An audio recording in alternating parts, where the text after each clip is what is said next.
पदाधिकारी, महागठबंधन के मेरे साथी और नेता, सबका बहुत बहुत स्वागत।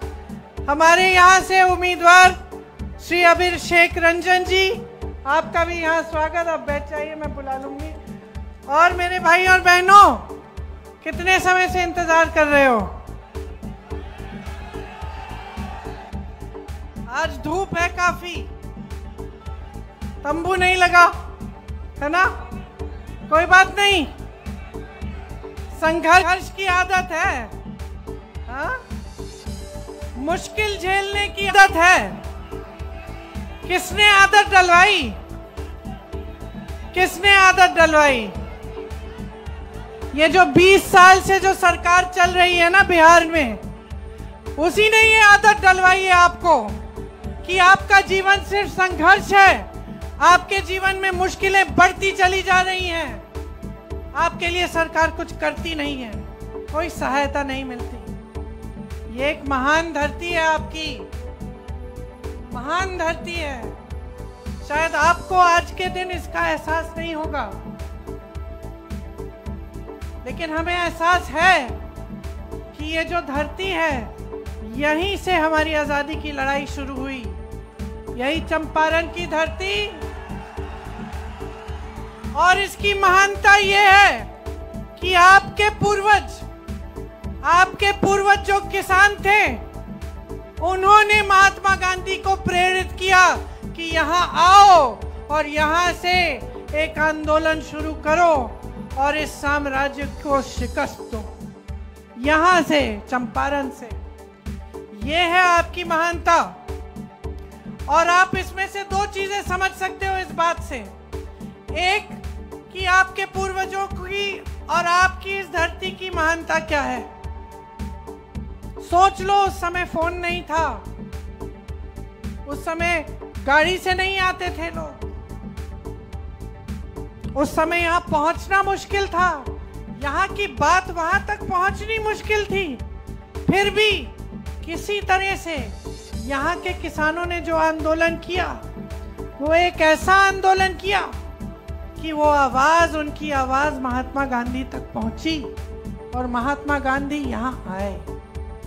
तो ये एक चीज समझने लायक है। और दूसरी चीज समझने लायक ये है कि वही महात्मा गांधी थे जिन्होंने इस देश को आजाद किया, जिन्होंने इस देश के लोकतंत्र की नींव डाली, जिन्होंने इस देश की राजनीति की नींव डाली। और वो नींव क्या थी? कि कहीं समस्या है, कहीं गरीब किसान आंदोलन कर रहा है, वो जगह हजारों मील दूर है, लेकिन वहां तक पहुंचना नेता का काम है। नेता आया, नेता ने आपकी बात सुनी, आपकी सुनवाई हुई, नेता ने आपके संघर्ष को अपने दिल पे लिया और आपका संघर्ष अपना संघर्ष मानकर उस नेता को शक्ति मिली, उस नेता ने इस देश को आजाद किया। ये हमारी राजनीति की नींव है, ये आधार है इस देश की राजनीति का। ये आधार है जिसके तहत इस देश का हर एक नेता चलना चाहिए। इसका मतलब है जनता सर्वोपरि, सबसे महान जनता है। आपने मकान सिंह का नाम लिया, मुझे हंसी आई।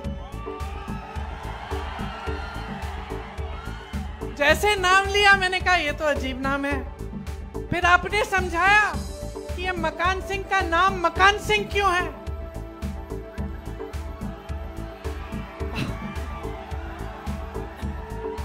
और बिहार में आज के दिन कितने ऐसे मकान सिंह होंगे, कितने खदान सिंह होंगे, कितने ठेकेदार सिंह होंगे जो आप लूट रहे हैं, जो आपको लूट रहे हैं, जिन्होंने समझा नहीं कि इस देश की राजनीति क्या होनी चाहिए, जिन्होंने समझा नहीं कि महात्मा गांधी किस लिए लड़े, कि हम आजाद किस लिए हुए। इसलिए अपने संविधान के लिए। ये लड़ाई लड़ी गई थी। ये लड़ाई वो लड़ाई जिसने आपको अधिकार दिए, शिक्षा का अधिकार, रोजगार का अधिकार, हर तरह का अधिकार, सबसे महत्वपूर्ण वोट का अधिकार आपको मिला। आज वही वोट का अधिकार खतरे में है। आज फिर से हम वही लड़ाई लड़ रहे हैं जो महात्मा गांधी जी लड़ रहे थे। आज एक अंग्रेजी साम्राज्य नहीं है, लेकिन मोदी जी का साम्राज्य है। आज एक ऐसा साम्राज्य है जिसमें अगर आप आवाज उठाते हैं आपको दबाया जाता है। कोई सुनवाई नहीं है इस देश के किसानों की, बिहार के किसानों की। आज किसान खेती से कमा नहीं सकता। आज किसान खेती में दिन रात काम करता है, आंसू बहाता है, पसीना बहाता है, खून बहाता है, लेकिन कमा नहीं पाता है। ये मोदी जी का साम्राज्य है जिसने इतनी महंगी कर दी है, खेती के सारे सामानों को महंगा कर दिया है, इतनी महंगाई कर दी है कि किसानी में, खेती में कुछ नहीं रहा।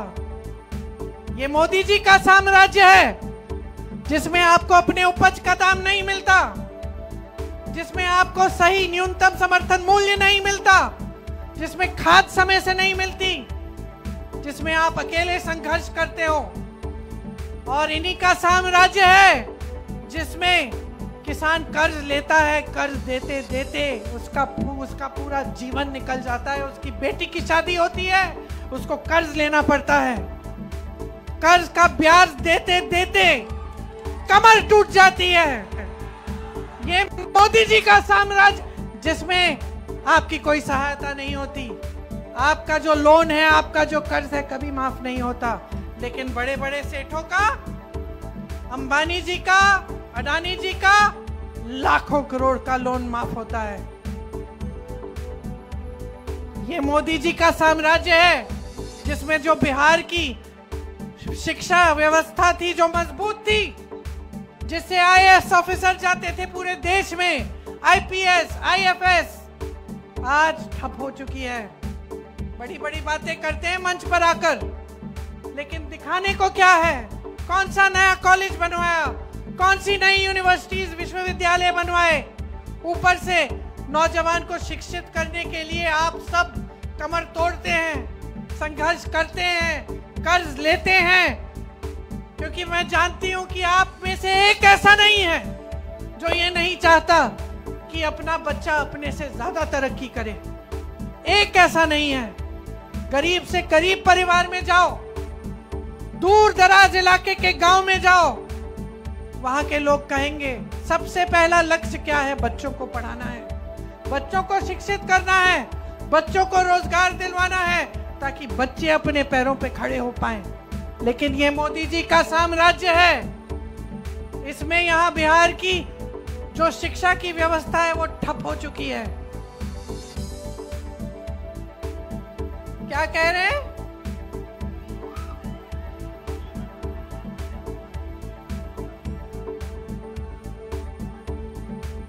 सुन लीजिए क्या कह रहे हैं, सुन लीजिए क्या कह रहे हैं। किस तरह की व्यवस्था हो गई है बिहार की शिक्षा की।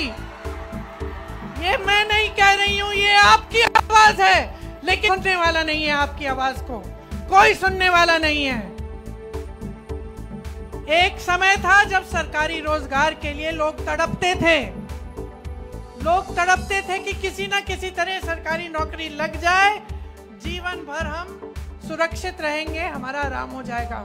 आज पूछिए इन कर्मचारियों से, पूछिए इनसे इनके पेंशन का क्या हुआ, कहाँ गया वो पुराना पेंशन? वो भी बड़े बड़े सेठों के पास मार्केट में लगा दिया गया है, इनको पुराना पेंशन भी नहीं मिलता। आज सरकारी नौकरी क्या, सरकारी जितने कारखाने हैं सब बड़े बड़े सेठों को सौंप दिए गए हैं, और वो भी अंबानी अडानी, दो सेठों। सरकारी जो हवाई अड्डे थे, जो पुल के जो ठेके थे, जो बंदरगाह थे, जो बड़े बड़े कारखाने थे, सब इन्हीं लोगों को। यहाँ आपकी जमीन 1 रुपए प्रति एकड़ पे अडानी को दी जा रही है। अरे 1 रुपए प्रति एकड़ पे। आप सोचो अगर आपको 1 रुपए प्रति एकड़ पे जमीन मिल जाती तो आप क्या नहीं कर सकते थे? आप अपने बच्चों को पढ़ा सकते थे, आप अपना भविष्य बना सकते थे, लेकिन दी किसको? दी किसको? एक ऐसे उद्योगपति को जिसके पास वैसे ही हजारों करोड़ हैं, जिसको जमीन की जरूरत भी नहीं है। ये है मोदी जी का साम्राज्य कि आपके चलने के लिए रास्ता नहीं है, कह रहा है नौजवान। गांव में चलने के लिए रास्ता नहीं है। 20 सालों से इन्होंने सरकार चलाई है, आज आपसे वोट मांगते हैं। आज आपको बहनों, आपको 10,000 रुपए भेजते हैं ताकि आपके वोट उनको मिल जाएं। और आपकी सड़क 20 सालों से नहीं बनाई, आपकी पाठशाला बनाई नहीं, आपकी चीनी की मिल से चाय पिएंगे, मीठी मीठी चाय पीने आएंगे। कितने साल गुजर गए, चीनी मिल ठप का ठप पड़ा हुआ है, बंद का बंद पड़ा हुआ है। ये है हालत आपकी। ये है मोदी जी का साम्राज्य कि बिहार में अपना मुख्यमंत्री है आपका, लेकिन उसकी भी सुनवाई नहीं है। नीतीश कुमार जी की आज कोई सुनवाई नहीं है। मोदी जी बड़े चिंतित हो रहे थे कि अरे कांग्रेस पार्टी के पोस्टर देखो, इसमें तो तेजस्वी जी को बौना बना रखा है, या तेजस्वी जी के पोस्टर देखो, इसमें राहुल गांधी को बौना बना रखा है। बहुत चिंता है इनको भाई राहुल गांधी जी के भविष्य की, तेजस्वी जी के भविष्य की आपकी चिंता नहीं है। कमाल है, देश के प्रधानमंत्री हैं, देश के मुख्यमंत्री को तो मंच पे लाते नहीं है अपने साथ, दूसरी पार्टियों के पोस्टर को देखने में समय व्यर्थ कर रहे हैं। अपना समय उनको किस चीज में डालना चाहिए था? किस चीज में? यहाँ बिहार में देश के सबसे ज्यादा नौजवान हैं, सबसे ज्यादा नौजवान इस प्रदेश में, सबसे संघर्षशील नौजवान इस प्रदेश में। कन्याकुमारी से लेकर कश्मीर तक जहां जहां जाओ, जहां मजदूर दिखेंगे, जहां कोई काम करता हुआ दिखेगा, पूछोगे कि भाई कहां के हो, बोलेगा मैं बिहार का हूं। और मोदी जी आपको रोजगार देने के बजाय दूसरी पार्टियों के पोस्टर पे टिप्पणी कर रहे हैं। और यहां आकर हर चुनाव में आपसे कहते हैं कितने पैसे दूं, 50 करोड़ दूं, 75 करोड़ दूं। मैं तो कहती हूँ कि भैया मत दो, अब छोड़ दो, झूठी बातें मत बोलो, ये सब मत कहो, हमें सुनना नहीं है किसी को, सब थक गए हैं। हर चुनाव में आप कहते हैं ये दूंगा वो दूंगा, कुछ देते ही नहीं है। चुनाव से पहले 10,000 रुपए निकालना शुरू ताकि वोट मिलेगा। अरे 20 सालों से क्यों नहीं दिए? 20 सालों से इन्होंने वो 50 करोड़, 75 करोड़, 100 करोड़ क्यों नहीं दिए? वो 50 करोड़ अगर देते तो ये चीनी का मिल चल जाता, तो आप घर बुलाते मोदी जी को, चाय पिलाते मोदी जी को। सिर्फ चुनाव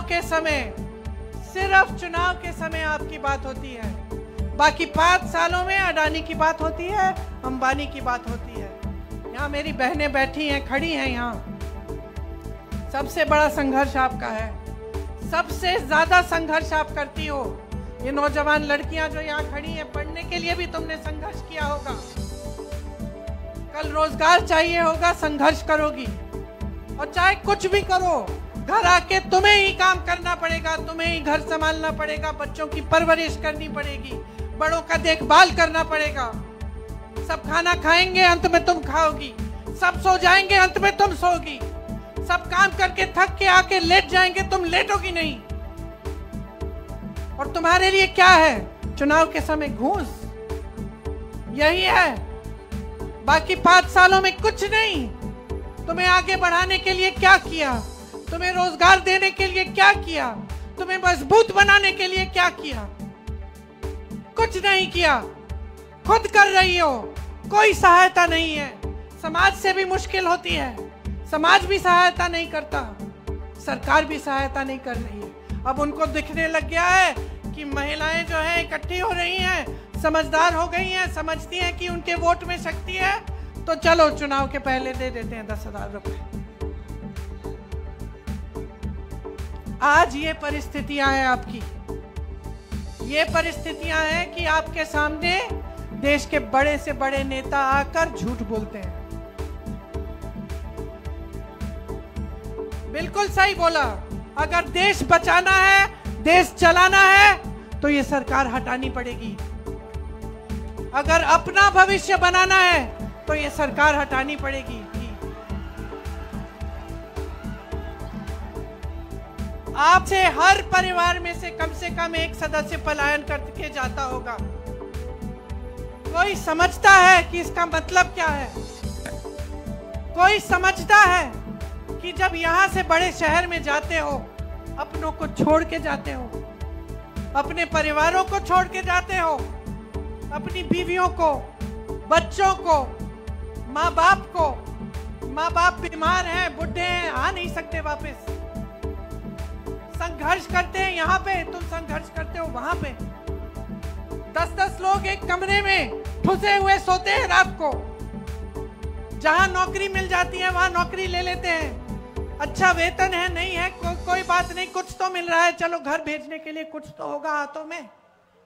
दिन रात काम करते हो, अपमान सहते हो, लोग उल्टा सीधा बोलते हैं, सह लेते हो, पी लेते हो, चुप रहते हो, क्योंकि और कोई चारा नहीं, मजबूरी है। दूर जाते हो, इतनी दूर जाते हो अपने परिवारों को छोड़कर। कोई अपना नहीं होता किसी बड़े शहर में, कोई सहायता नहीं करता। यहाँ पे बच्चे बीमार पड़ जाते हैं, आने नहीं देते, नौकरी करनी पड़ती है, वहां रहना पड़ता है। कोई समझता है कि दर्द क्या है आपका, कि जब तक नौकरी खत्म करके आओगे, बुजुर्ग हो जाओगे, छुट्टियों में दिखेगा तुम्हारा परिवार, यहाँ कुछ नहीं मिलने वाला। ये है दुख तुम्हारा, सबसे बड़ा दुख है। मैं उस पर आ रही हूँ।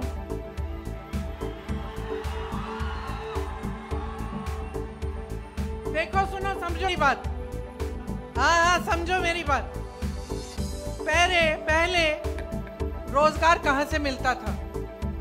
सबसे पहले सुन लो ध्यान से, सबसे पहले खेती किसानी से मिलता था।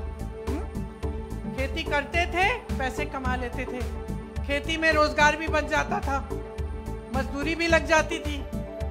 आज उसमें पैसे नहीं रहे, कमाई नहीं रही, मुश्किल ही मुश्किल है, सरकार की मदद नहीं है, तो चलो वहां से रोजगार नहीं मिल रहा है। दूसरा, बड़े बड़े सरकारी कारखाने होते थे, सरकारी नौकरी मिलती थी। आज क्या होता है? सरकारी कारखानों में भी ठेकेदारी से नौकरी मिलती है कि नहीं? और जो बचे थे बड़े बड़े कारखाने, बड़े बड़े उद्योग, वो बड़े बड़े उद्योगपतियों को देकर उनका निजीकरण कर दिया है। तो निजीकरण से ना आरक्षण मिलता है और ना रोजगार मिल रहा है। तो दूसरा जो तरीका था जिससे आपको रोजगार मिलता था, वो भी खत्म। तीसरा, आपको सेना में भर्ती होने से मिलता था, फोर्सेस में मिलता था। मैंने यूपी में काम किया है, यूपी से लगा हुआ है बिहार।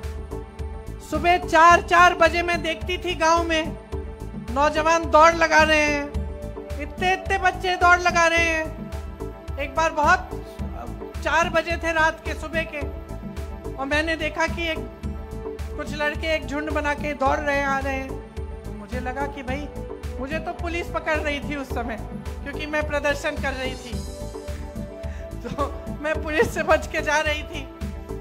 रास्ते में देखा कि 8-10 लड़के आ रहे हैं। मैंने कहा, ये क्या कर रहे हैं 4 बजे सुबह?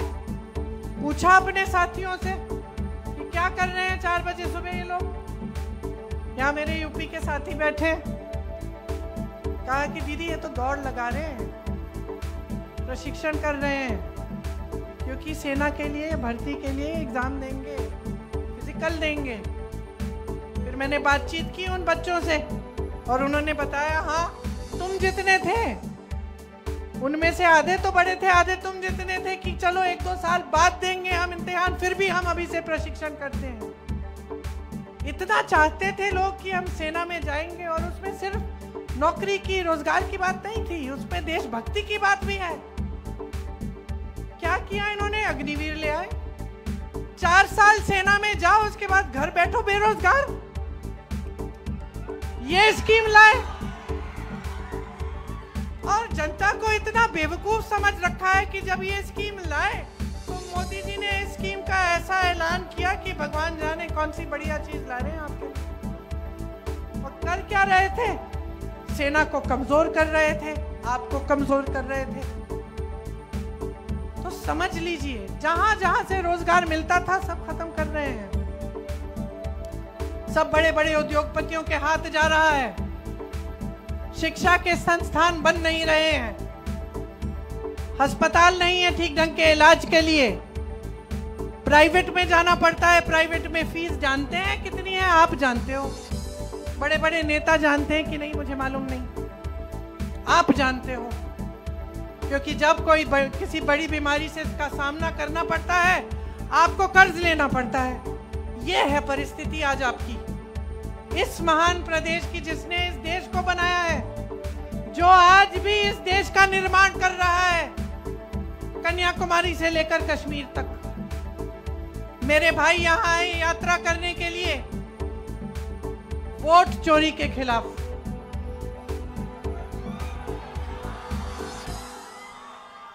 इसका मतलब है आप बात समझ गए हैं।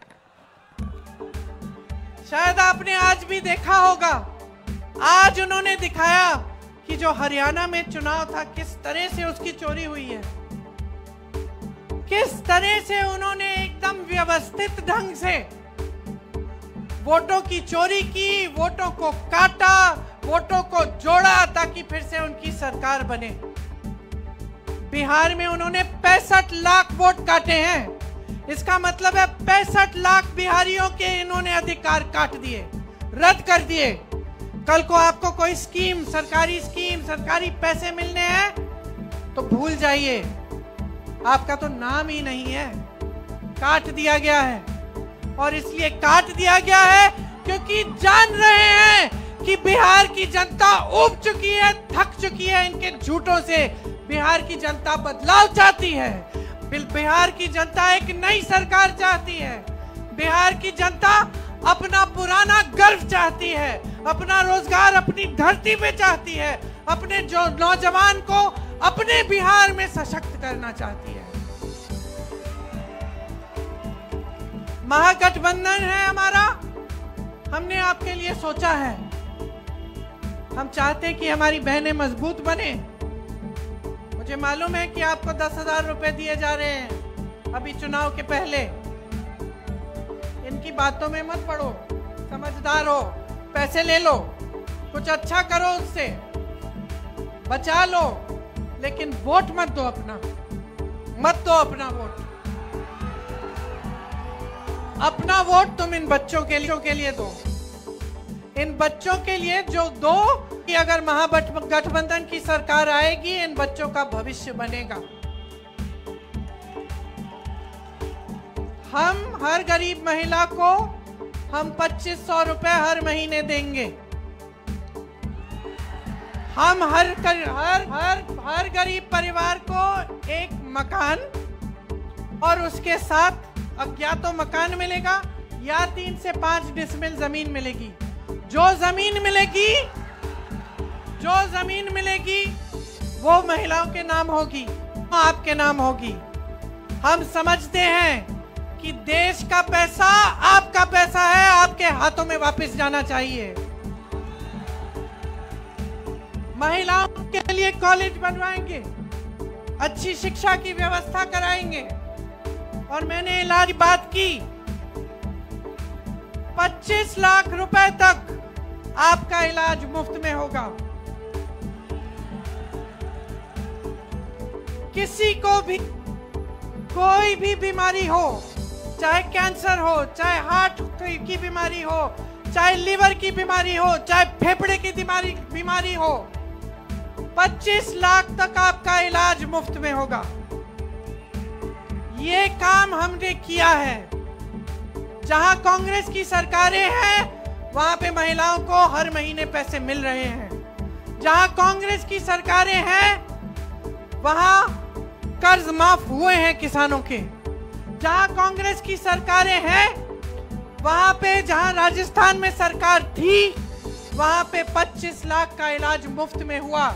मैं खुद मिली ऐसे लोगों से जिनके आंखों में आंसू थे।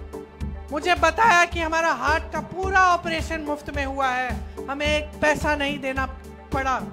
यही हम आपके लिए करना चाहते हैं। यहाँ की जीविका दीदियां हैं, उनको 30,000 रुपए प्रति माह हम दिलवाएंगे और पक्की नौकरी मिलेगी आपको। हम हर अनुमंडल में महिला कॉलेज की स्थापना करेंगे। मेरी जो विधवा बहनें हैं, माताएं हैं, उनको 1500 रुपए का पेंशन मिलेगा, जो हर साल 200 रुपए बढ़ाया जाएगा। दिव्यांग पेंशन 3000 रुपए किया जाएगा।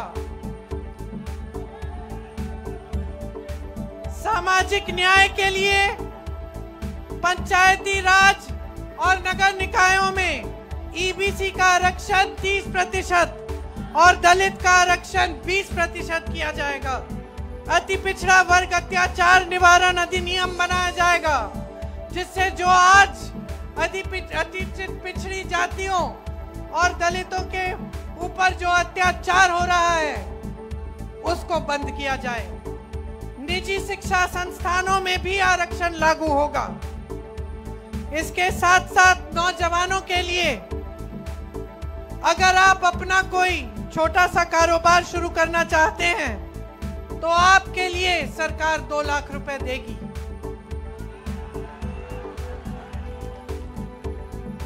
जो आज आप पेपर लीक की समस्या से जूझ रहे हो, सुनिए, जो पेपर लीक की ये समस्या है ना, बार बार आप पेपर दे रहे हो, बार बार पेपर लीक हो रहा है, बार बार आपको समय व्यर्थ करना पड़ता है। सुनिए, ये समस्या जो है, इसके समाधान के लिए हम ऐसा नियम लाएंगे। सुन लो बेटा, सुनो, हम ऐसा नियम लाएंगे कि एक जॉब कैलेंडर बनेगा। एक जॉब कैलेंडर बनेगा जिसमें पेपर का डेट, रिजल्ट का डेट, नियुक्तियों का डेट पहले से तय होगा। किसी ने उसमें फेरबदल करने की कोशिश की तो उस पर सख्त कार्रवाई होगी। आप पेपर देने जाओगे तो आपकी जो फीस है वो रद्द की जाएंगी। आप पेपर देने के केंद्र में जाएंगे तो जाने की जो आपको लगेगा किराया, वो आपको दिया जाएगा, मुफ्त में होगा। समझे आप? और सरकारी नौकरियां जो आज खाली पड़ी हैं वो आपको दिलवाई जाएंगी। हर गरीब परिवार में जिसमें आज रोजगार नहीं है, उसमें कम से कम वो एक रोजगार देने का प्रयास हम करेंगे। जो सिलेंडर बहने आप इतना महंगा खरीद रही हो, उसको हम 500 रुपए का करेंगे। और हमने जहां सरकार है वहां सिलेंडर का दाम हमने घटाया है। मैंने सरकारी कर्मचारियों की बात की, आपको पुराना पेंशन मिलेगा अगर हमारी सरकार आएगी बिहार में। मनरेगा में 300 रुपए प्रतिदिन मजदूरी मिलेगी और काम के दिन 2 गुने किए जाएंगे। मेरे किसान भाई सुन ले, 200 यूनिट बिजली आपको मुफ्त मिलेगी। हर विधानसभा में स्थानीय रोजगार को बढ़ावा देने के लिए अलग से 10 करोड़ रुपए भेजे जाएंगे। और संविदा कर्मियों और आउटसोर्सिंग पर कार्यरत कर्मचारियों को स्थायी बनाया जाएगा। हम ये सब करना चाहते हैं आपके लिए और सिर्फ कह नहीं रहे हैं। आप देखिए जहां हमारी सरकारें हैं, कितना काम हो रहा है, किस तरह से जो पैसे जनता के हैं वो वापस जनता के जेब में डाले जा रहे हैं। देखिए, समय आ गया है बदलाव के लिए। आपकी आंखों के सामने सब कुछ है, सच्चाई है। कोई दिल्ली से बड़ा नेता मेरी तरह आ रहा है, आपको समझा रहा है, इसकी जरूरत नहीं है। आप जी रहे हो, आप देख रहे हो। आप सुबह उठते हो, घबराहट होती है कि आज क्या होगा, आज कमा पाएंगे कि नहीं पाएंगे। कोई नई समस्या उठती है, उसका सामना करना पड़ेगा। बदलाव का समय आ गया है, अपने भविष्य को बनाने का समय आ गया है। मन बना लो मेरे भाइयों और बहनों। सुनो, तुम इधर आओ, मेरे से बात करो, मुझे अपनी समस्या समझाओ। आओ, आ जाओ आ जाओ आ जाओ। अरे मार क्यों रहे हैं इनको? इनसे कहिए आ जाओ आ जाओ आ जाओ। मैं बुला रही हूँ, आने दीजिए, आने दीजिए इन्हें। आ जाओ बेटा।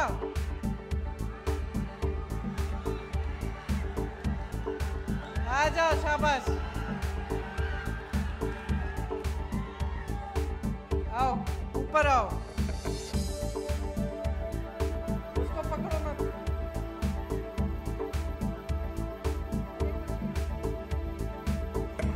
इधर आओ। नाम क्या है तुम्हारा? आसिफ खान। ये देखो, ये है आसिफ, ये बिहार का नौजवान है।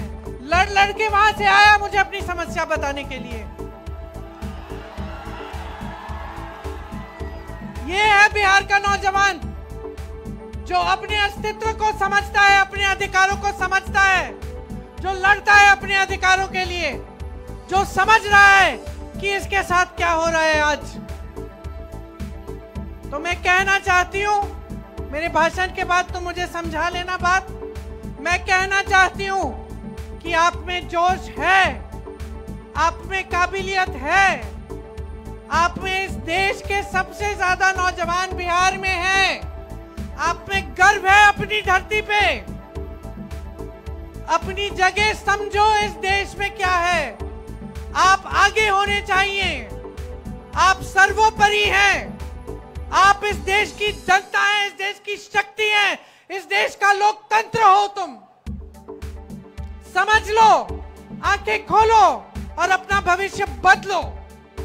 महागठबंधन के एक एक उम्मीदवार को भारी से भारी बहुमत से जिताओ, ताकि आपका भविष्य बदले, ताकि आपकी जमीन फिर से खुशहाल हो, ताकि आपको रोजगार यहीं बिहार में मिले, ताकि आपके नौजवान खुश हो, उनमें आत्मविश्वास हो, आपके लिए कमा पाए और इस बिहार को एक बार फिर बुलंद बना पाए।